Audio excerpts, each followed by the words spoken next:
What should I do with all this money? You can invest your surplus money in various investment opportunities.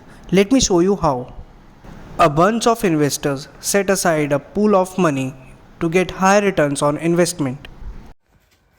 This pooled in money has to be managed and invested into bonds and stock markets to generate higher returns for the investors. Apart from these, there is one another opportunity called mutual funds. I will explain to you what it is and how it can be used with the help of an example. Suppose you want to build up a new house and you are available with two of the options for the same.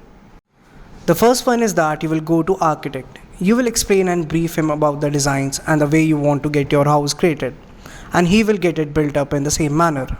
Now, the other option that you are available with is to delegate the authority of building the house to a builder. He will construct it the way he wants. There will be no interference of your thoughts and ideas into it. The reason behind delegating all the authority to him is that you basically don't have any idea about the designing and construction of the house. With the help of this example, what I wanted to explain to you is the difference between investing in the stock market and mutual funds. But Dad, how come it explains the difference between the two? Take the first option as your investment in the stock market. Here you are available with all information about profit and loss which may occur after investing in them. You are basically going to invest wherever you want and in whichever way you like. And take second option as if you are investing in the mutual funds where you are separating some amount to be invested but you don't have any idea about where to invest. Here, the mutual fund manager will take up the decision on your invested money, just the way your builder took the decision while constructing your house. In simpler words, a mutual fund is nothing but a type of organization which takes in money from the people like you and me, creates a pool of funds, and this pool of funds will be invested in different investment options available.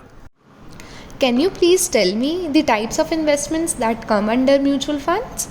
Why not? There are basically 5 types of mutual fund investments in which you can invest. First, equity. The mutual fund manager invests your money in the stock market on the stocks which he feels can generate profit. Second, debt mutual fund. It is the investment done in bonds, corporate debt, securities, etc. Third, hybrid mutual fund. It is a mix of both equity and debt. Fourth, solution oriented mutual funds. These are the mutual funds in which you can invest depending upon your needs, such as mutual funds for child education, marriage, etc. And the last one is other mutual funds, such as index. The investment done directly into the indexes such as Nifty and Sensex. Oh, I didn't know that mutual funds are such a broad concept. Thank you so much for explaining that. Now I can invest my money wisely.